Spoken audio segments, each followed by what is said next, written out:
Olá, eu sou a professora Márcia. Então, iniciaremos aqui a disciplina de Psicologia da Educação.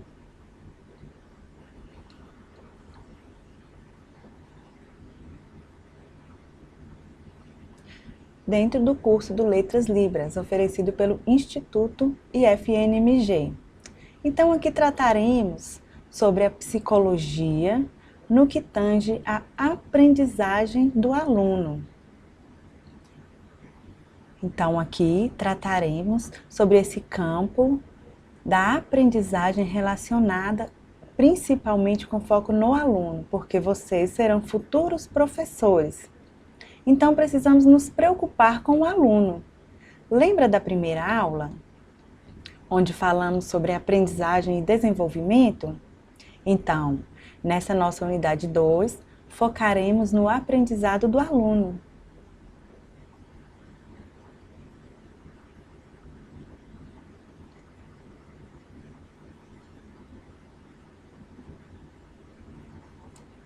Nesta aula, a nossa segunda aula, trataremos, nessa unidade 2, sobre o embasamento teórico, o behaviorismo. Lembra? Estudamos na primeira aula. De acordo com nossos estudos, o pesquisador americano falou sobre o autocontrole, as percepções no processo de autocontrole, bem como as relações da mente. Então, por exemplo, trataremos sobre a pesquisa no contexto educacional.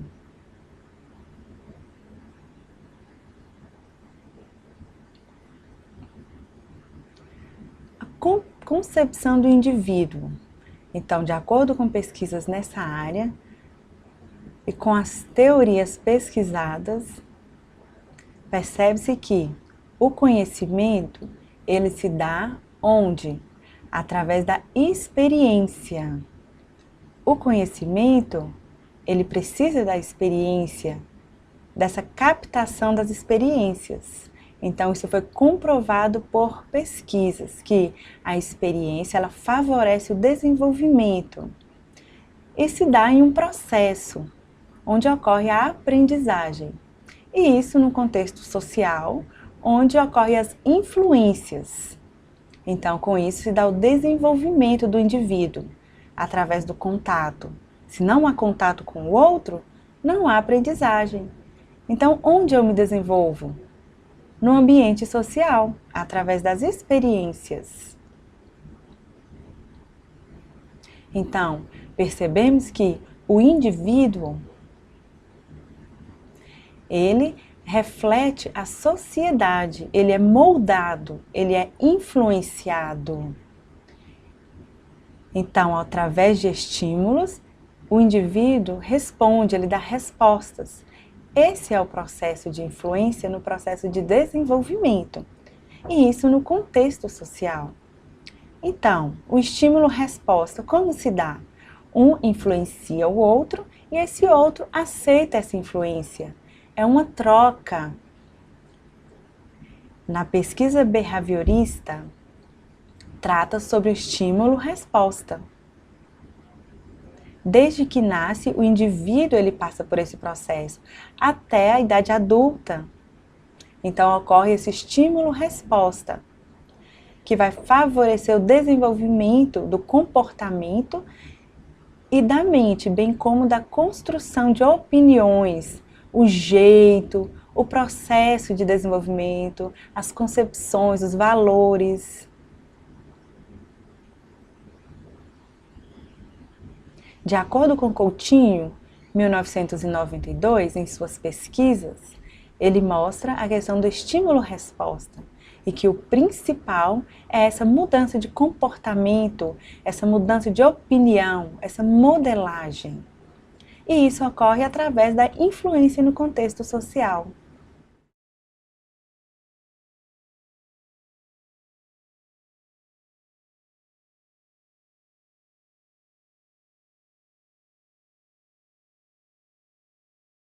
Com relação ao comportamento,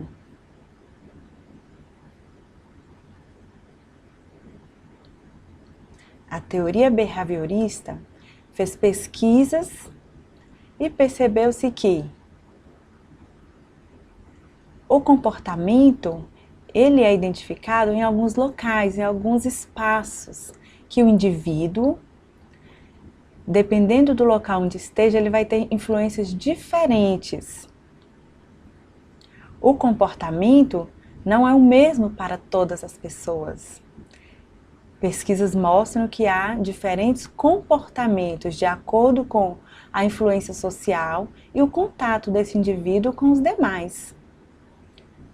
O jeito de expressar é influenciado, o comportamento é influenciado. O comportamento, ele não é único. Então, pesquisas evidenciam que o comportamento, ele se dá diferentemente para cada sujeito. De acordo com a pesquisa behaviorista, isso é comprovado. Percebeu-se que o processo de reflexão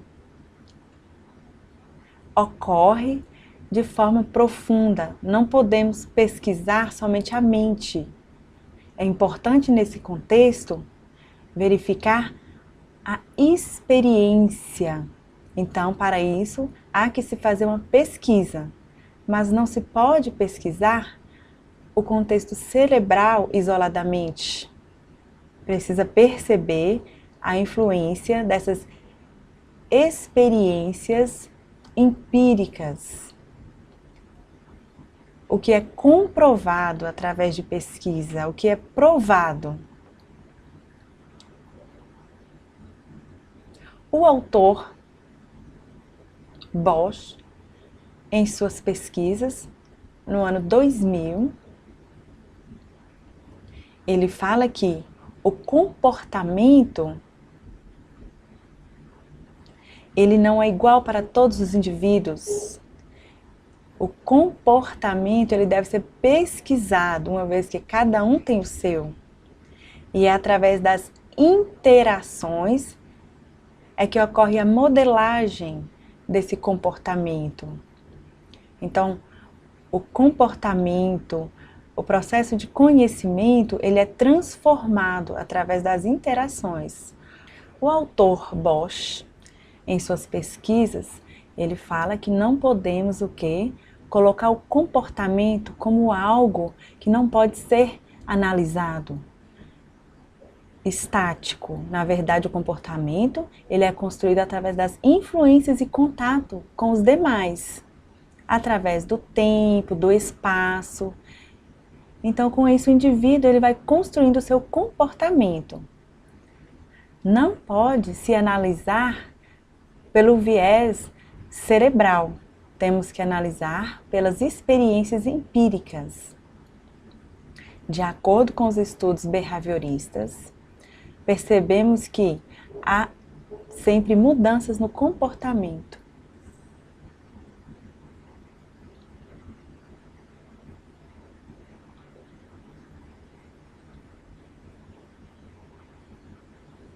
Pesquisas e experiências em relação ao comportamento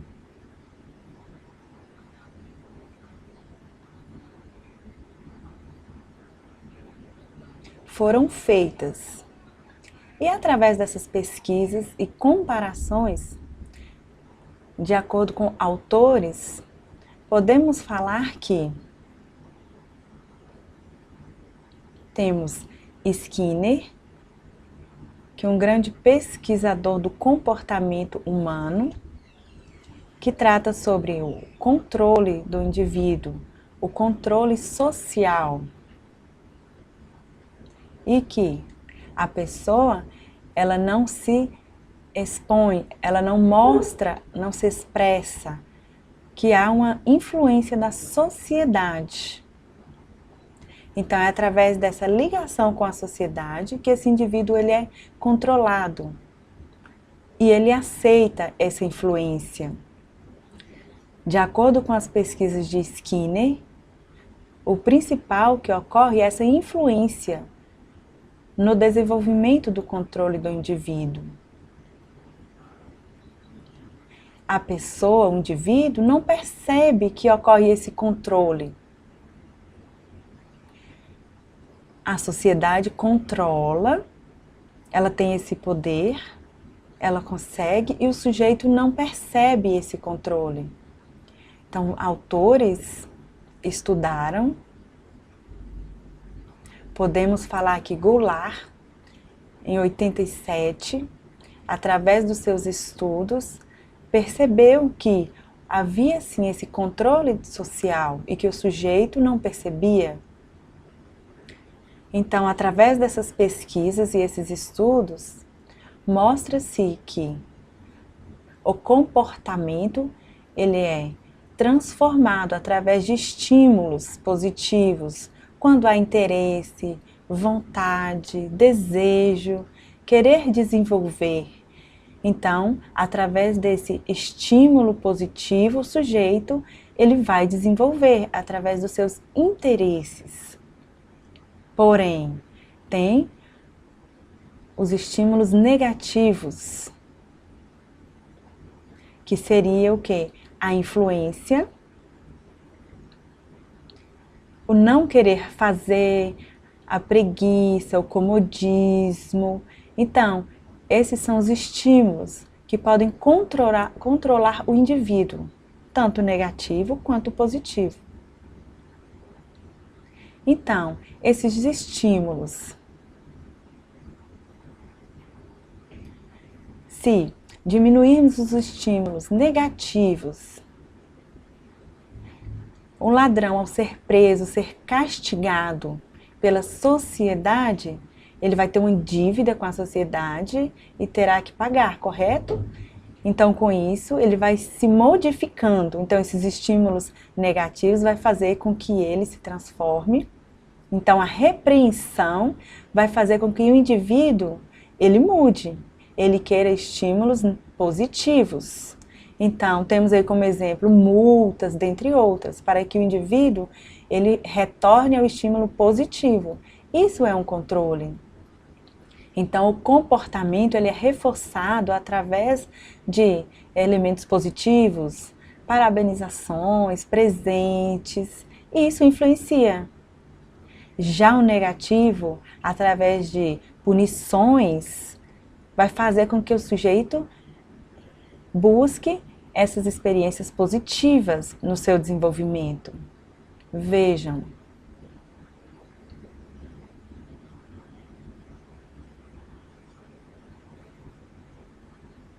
Perceberam? Tem o estímulo positivo, que é um reforço positivo, por exemplo, passa no vestibular, vai ganhar algo, então, o acesso à faculdade. Então, são situações que vão valorizar o indivíduo, vai fazer com que ele desenvolva. E o negativo, que faz com que o indivíduo desenvolva, que não queira esses aspectos negativos, porque ele vai retroceder. Então, é uma forma de controle. Vejam, comparem esse positivo e o negativo. Percebam.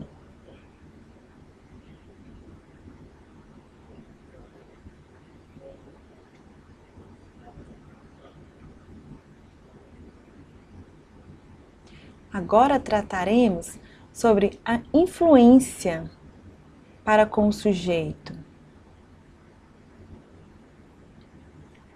O behaviorismo, ele trata sobre essa influência. Como se dá isso? Lembra nas pesquisas, no que nós falamos na aula passada? Sobre o estímulo negativo, positivo, o controle. Isso é visão behaviorista. Lembra que eu expliquei? Que embasaria o nosso estudo, bem como o comportamento no contexto social e no processo de ensino? O autor Skinner, em 1992, ele pesquisou em sua teoria, foi uma teoria muito profunda, ele pesquisou esses estímulos positivos, que tratou sobre aspectos interessantes para o indivíduo, bem como o estímulo negativo, que tratava sobre a repreensão, o arrependimento, o castigo, o apontamento de erros para que o sujeito mude. Então, o reforço positivo era algo agradável. Então, com essas pesquisas, percebe-se que o sujeito ele gosta de estímulos positivos e que os estímulos negativos não são adequados. Então, ocorre que, em suas pesquisas, fomos tratar a respeito da educação, do ensino. Se, no contexto escolar, o aluno ele tem reforço positivo no processo de educação, de desenvolvimento de aprendizagem, bem como interação com os demais, se o professor ele tem uma certa habilidade, então isso tudo é estímulo positivo no processo de ensino. Então, o professor, na sua prática educativa, deve ter reforços positivos. Podemos destacar aqui alguns desses reforços. O conteúdo, primeiramente. Esse conteúdo a ser ensinado. Que conteúdo é esse? Qualquer conteúdo aleatório? Não. Deve estar ligado ao público, no caso aos alunos, ao jeito dos alunos, às especificidades, a forma, o conhecimento desses alunos. Então, o conhecimento, o conteúdo, ele deve estar de acordo com os alunos. Se tem conhecimento da língua de sinais ou não, então tem que ter atenção a isso. Esse conteúdo precisa estar de acordo com o aluno, de acordo com a faixa etária. Então, o conteúdo é muito importante. Outro ponto importante também no contexto educacional, o material. O material didático,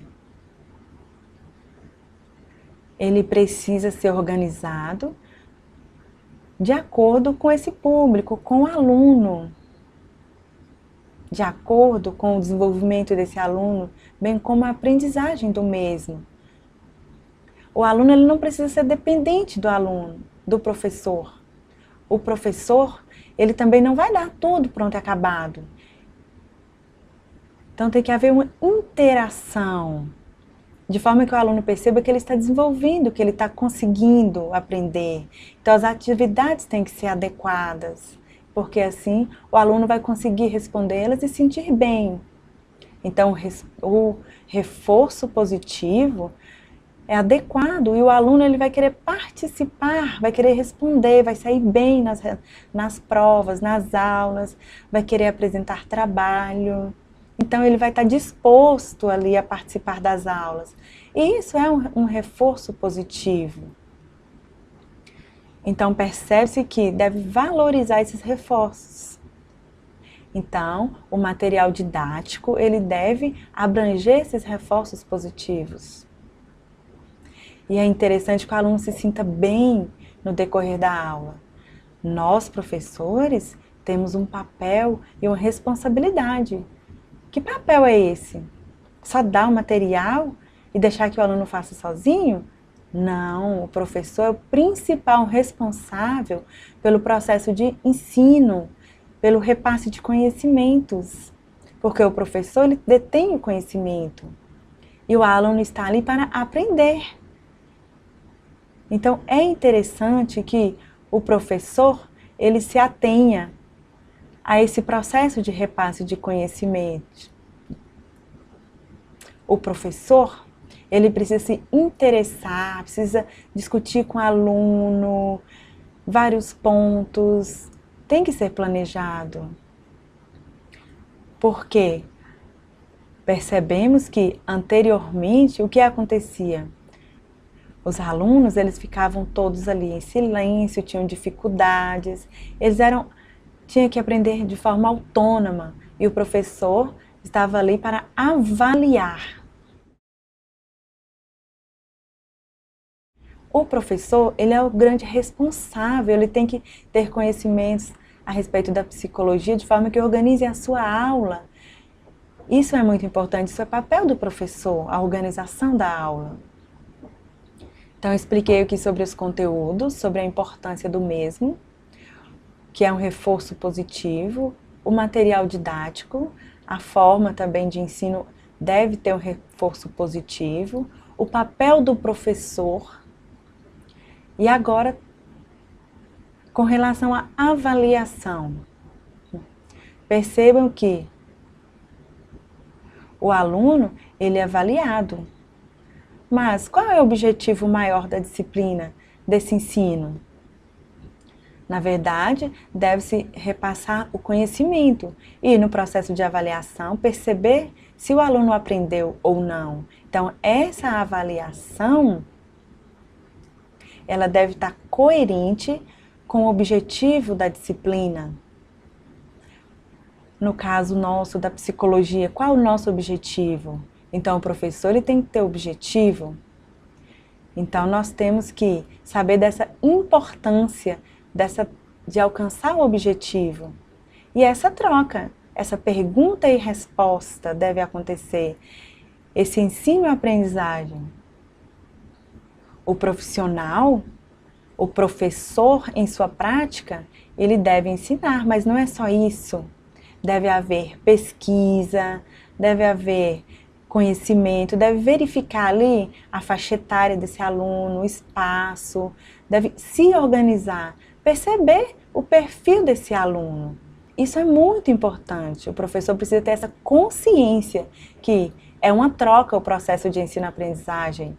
O professor ele não pode simplesmente dar material e ficar esperando. Não, ele tem que ter estratégias para o ensino.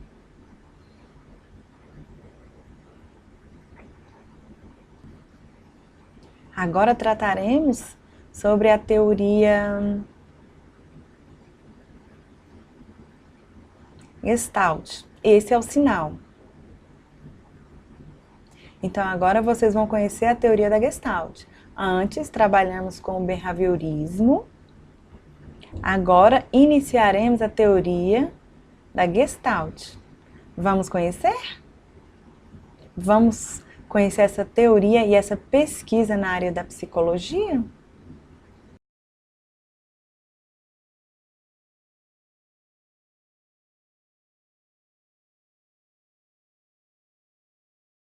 Então, a teoria da Gestalt, ela vem tratar principalmente sobre as pesquisas relacionadas ao conhecimento científico.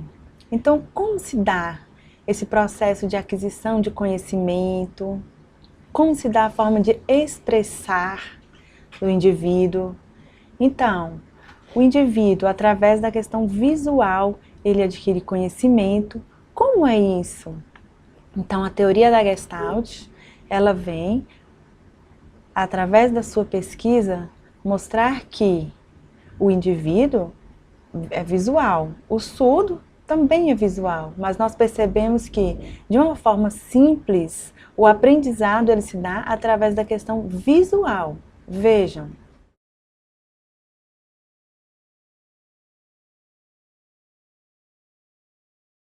Viram? Então, a imagem mostra uma árvore.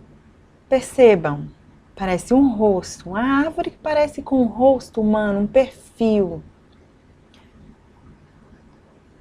Percebe que ali está demonstrando um rosto. Então, é uma árvore com o desenho de um rosto, demonstrando ali a raiz, as folhas, que está ligada à reflexão, ao conhecimento. Então, ele mostra a forma de uma pessoa. Temos duas imagens. A outra tem um homem.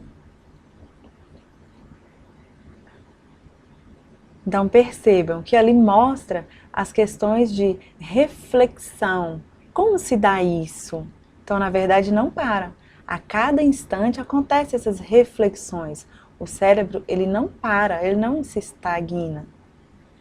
Então, vejam que a pessoa, ao se movimentar, ela faz várias percepções e o cérebro está trabalhando com isso. Então, isso é muito importante. Isso está relacionado à teoria.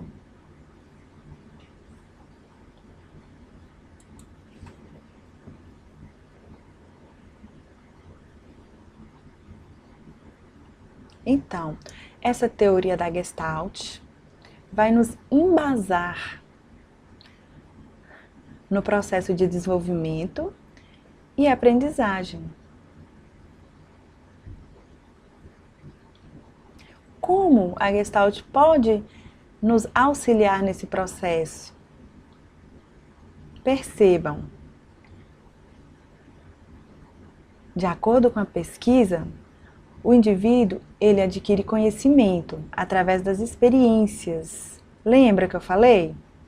O ser humano, ele não é travado, fechado. Onde ele vai pegar essas informações de aprendizado? Então, assim como nós já falamos, o indivíduo, ele aprende, ele adquire conhecimento através do visual, através das experiências, no contexto social, bem como no contato com os demais. Então, essa experiência é que favorece esse aprendizado, esse desenvolvimento. E isso é muito importante. A experiência, junto com a percepção visual, faz com que o indivíduo se desenvolva. Se, por exemplo, o indivíduo ele está em um contexto, ele está no mundo, então ocorre a cada dia a recepção de informações. Quando ele vai à aula, ele recebe informações, em vários contextos ele recebe informação. E isso através da experiência. Mas é só de forma formal? Não, ocorre formal e informalmente essa recepção de informações. Podemos ter informações através de jornal, de pessoas que nos informam, podemos estar andando e recebendo informações. Então não tem um momento marcado para receber a informação. Não, ocorre normalmente. Ah, aconteceu isso, aconteceu aquilo. Então, ao saber dos acontecimentos, junto com a experiência, é que ocorre o desenvolvimento do indivíduo. Ocorre essa mudança, essa transformação, bem como a aquisição de conhecimento. Então, a experiência, ela vai proporcionar o desenvolvimento através das reflexões neurais. Então, através da vontade, da luta, da cobrança e das crenças, das responsabilidades, dentre outros, do interesse é que ocorre o aprendizado. Então, através dessa experiência, ela vai me promover a aprender, ela vai facilitar o meu aprendizado. Então, vou transformar o meu jeito, a minha vida através dessas experiências, de forma principalmente. Então, cada indivíduo, ele percebe o espaço à sua volta de forma diferente e constrói o seu conhecimento. Nós aprendemos da mesma forma? Não. As minhas experiências são diferentes das suas. Então, eu, Márcia, tenho minhas experiências através dos meus contatos, da minha vida, do meu trabalho. Então, eu sou única. É a minha experiência. Então, mesmo que haja um repasse da minha experiência, cada um vai receber de forma diferente. Com isso, o desenvolvimento vai se dar de forma diferente e nunca igualitário. Cada indivíduo, através de suas reflexões, suas pesquisas e seus limites também. Então, isso vai fazer com que seja diferentemente o aprendizado desenvolvido em cada um. Então, o aprendizado ele ocorre diferente.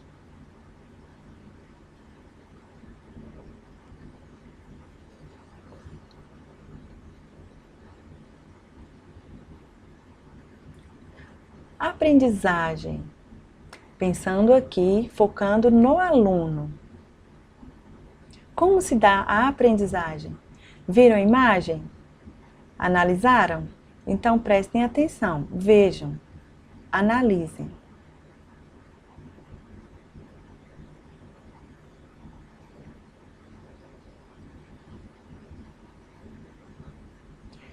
Viram? Então ali o ensino, o aprendizado, ele está focado no aluno.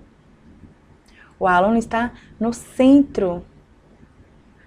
Então temos o professor que vai ensinar, que vai promover o conhecimento.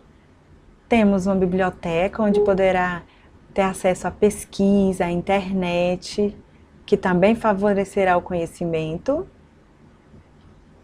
Temos ali o trabalho em grupo, que através de discussões e interações vai favorecer o conhecimento e a aprendizagem. Temos também pesquisas, temos ali computadores, temos Google, que vai favorecer também a construção do conhecimento. Temos ali o fórum, onde as dúvidas vão ser postadas, vai haver uma discussão e isso também promoverá o conhecimento. Temos o chat, que também faz parte. Na sala de aula, tá vendo os elementos que podemos ter? Na verdade, o aluno, ele não está sozinho. Tem ali o professor, tem as interações com os colegas, tem as pesquisas, a biblioteca, que é muito importante para o aprendizado. Então, o aluno, ele está cercado por vários aparatos que vai favorecer o conhecimento e a aprendizagem. Então, tendo como conceito a internalização de conhecimento, bem como de vários conteúdos. O foco ali é o aluno, mas tem vários elementos importantes, o professor, dentre outros. Então, o aluno ele vai estar ligado a vários outros elementos para que construa o seu conhecimento.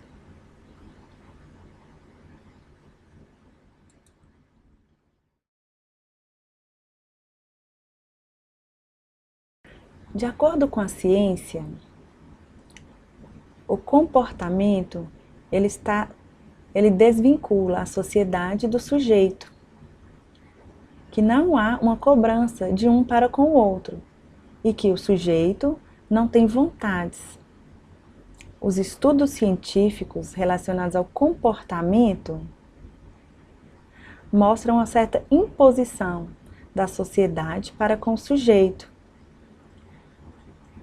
O sujeito, ele é repreendido a cada instante, ele é influenciado, ele não pode opinar, ele não tem autonomia, vontade própria, ele não pode escolher o seu trabalho, os seus estudos, ele é influenciado, ou seja, ele é travado no contexto social.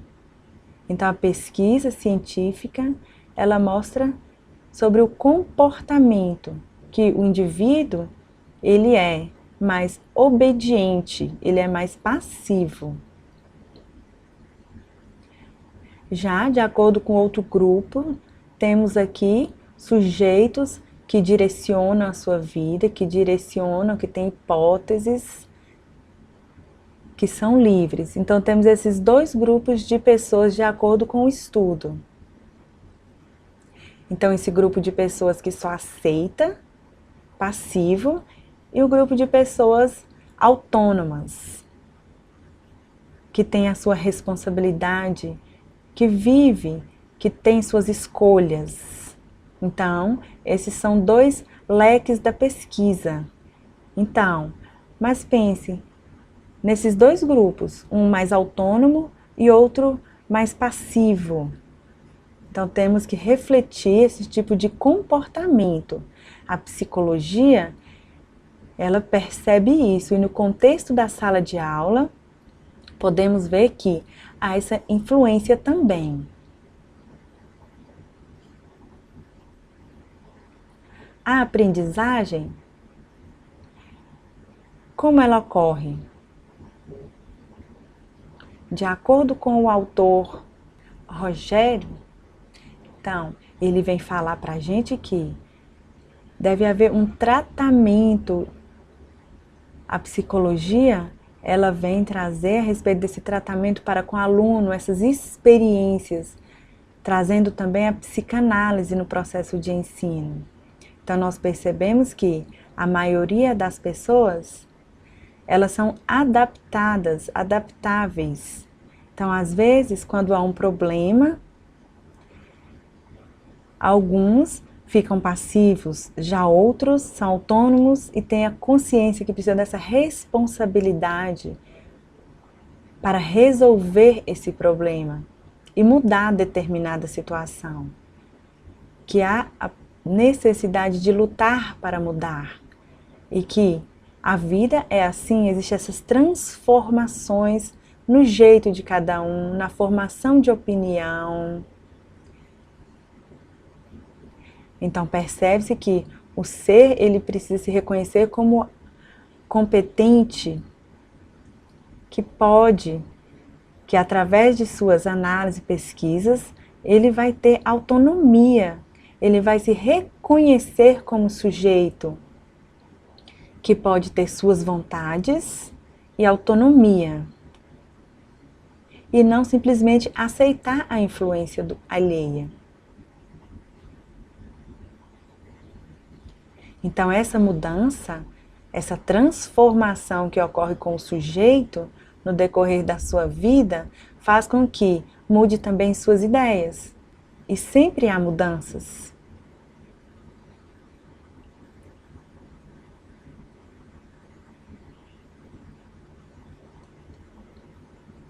Agora, explicaremos aqui sobre a aprendizagem não focado no aluno, mas sim focado no indivíduo que está na sociedade.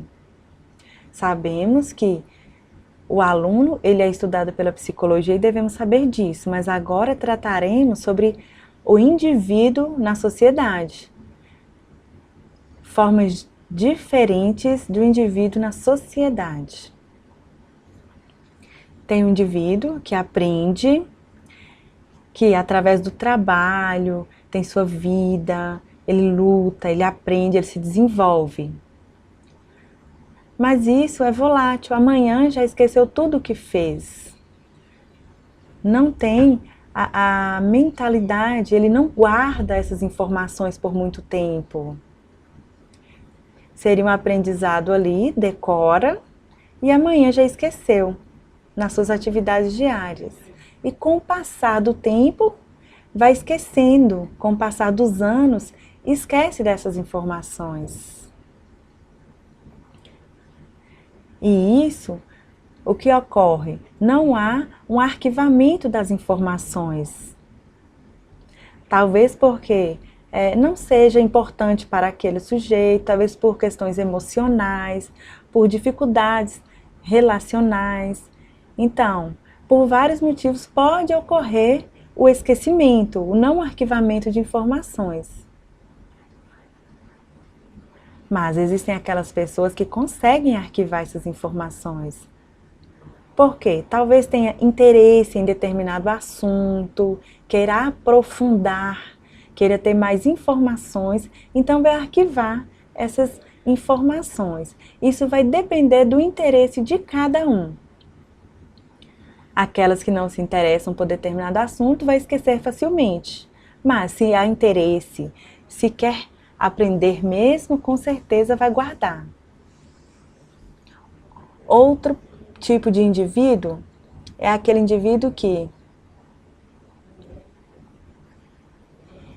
ao ser ensinado, ele aprende e leva esse aprendizado para toda a sua vida. Aprendizado pode ocorrer no contexto escolar, familiar, social. Então, o autor, ele vem falar que o processo de ensino, bem como da aquisição de conhecimento, se dá através do repasse. E que o repasse de conhecimentos é necessário para o aprendizado. Porém, há que instigar esse aprendiz, de forma que haja essa interação e não somente o repasse. Após o repasse tem que ter estratégias, tem que ter explicações, de forma que o aluno se interesse, esse ser que está aprendendo, ele se interesse, ele tenha dúvidas e pergunte, tenha segurança ao perguntar e que não seja submisso, que ele tenha segurança ao expor as suas dúvidas e provocar o outro no processo de interação, de forma que sinta bem.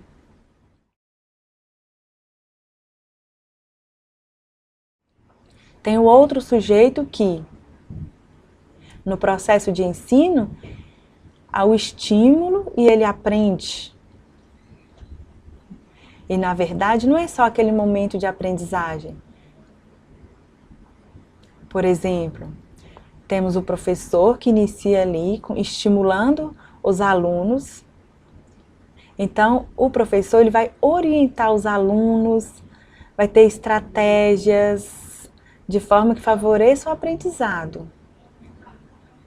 E no decorrer dos anos, mesmo o aluno no ensino médio ou na faculdade, ele ainda lembre disso. E continue se transformando, porque o professor o ajudou, o orientou. Então, com o ensino, o professor estimula o aluno a adquirir conhecimento, a desenvolver, a pesquisar, a buscar conhecimentos. Então, temos esses 3 tipos. Então, o professor, ele é o orientador. Não pode simplesmente ter uma prática. Precisa ser mais que prática, precisa ser orientador, de forma que fique claro para o aluno. Então, na verdade, precisa se atentar ao tempo, ao processo, precisa organizar materiais, conteúdos, de acordo com aquele público que ele quer atingir. Perceber o jeito, a forma de aprendizado do aluno, de forma que seja prazeroso esse ensino. O professor deve se preocupar com isso.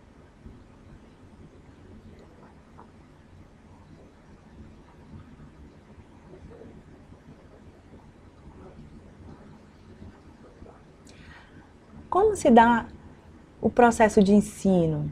Veja, estratégias facilitadoras de ensino. Como se dá esse melhor relacionamento professor-aluno?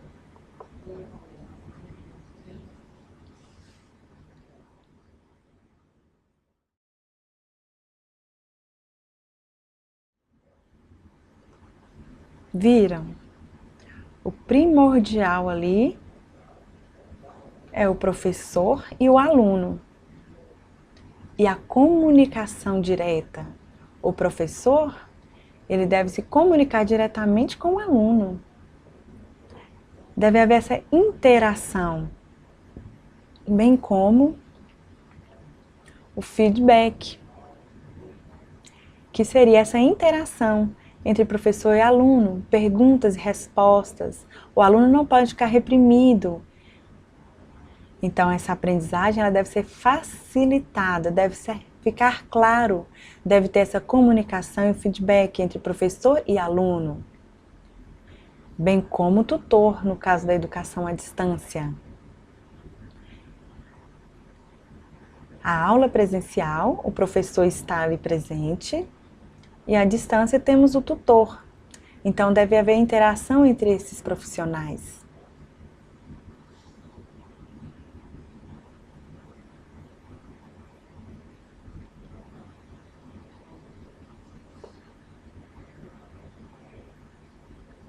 Então, o jeito que o professor vai lidar em sala de aula com o aluno é muito importante para que haja esse aprendizado. O aluno precisa confiar no professor e em seu trabalho. Então, os limites devem ser evitados e o professor ele deve reconhecer os seus limites, suas falhas, suas qualidades. Então, o estado do professor não pode influenciar. Então, é interessante que o professor ele tenha estratégias para que o aluno aprenda. Então, deve haver essa relação entre professor e aluno em sala de aula. Deve ficar claro a comunicação entre professor e aluno, o respeito mútuo, a segurança, a clareza. O professor ele não pode se fechar ele deve se relacionar com o aluno.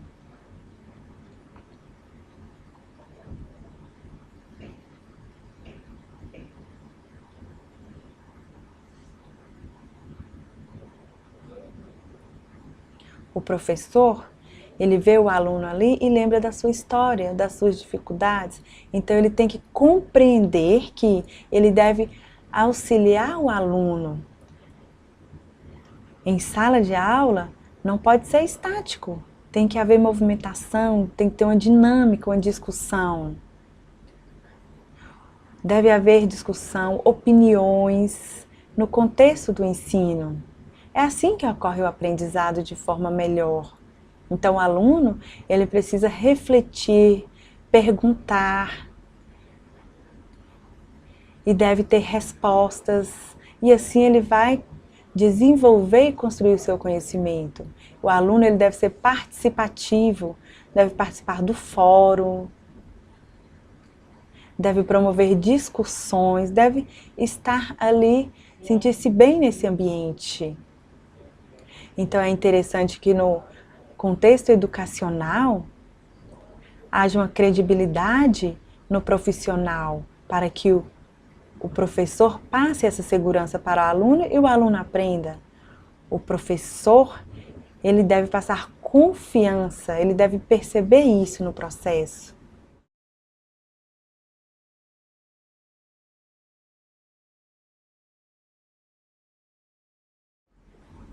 Revendo a aula 2, a unidade 2, trabalhamos com conceitos gerais, relacionando o behaviorismo com a Gestalt.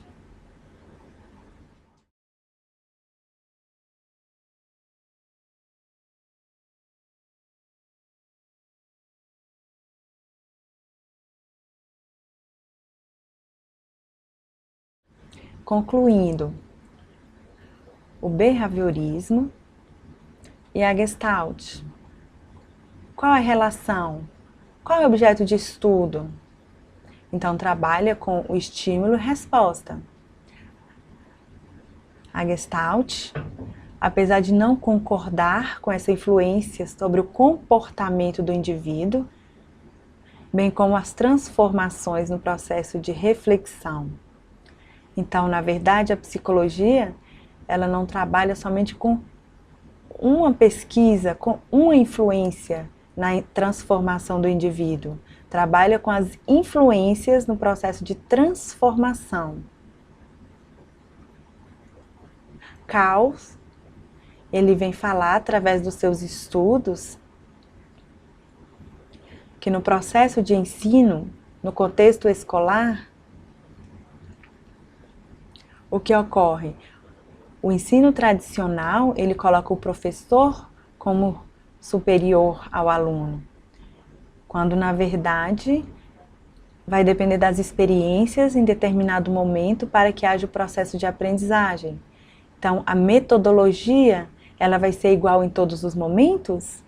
Não. Então, é interessante que se perceba as diferenças, os dons de cada indivíduo.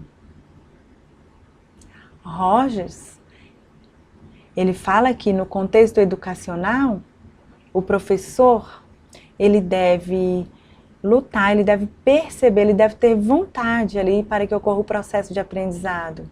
Então, o processo de ensino seria que um repasse, onde ele está em um sistema educacional e ele deve compreender esse sistema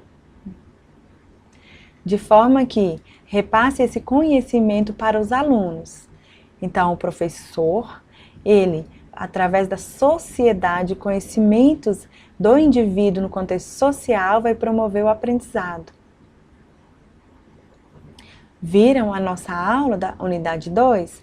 Então, trabalhamos aqui algumas teorias com foco no aluno e no desenvolvimento da aprendizagem, bem como do conhecimento. Espero que tenha auxiliado vocês, que tenha clareado, que vocês possam compreender esse conteúdo. Caso tenham dúvida, vejam novamente a videoaula, vejam o material didático. Até a próxima aula, a 3. Tchau, um abraço a todos.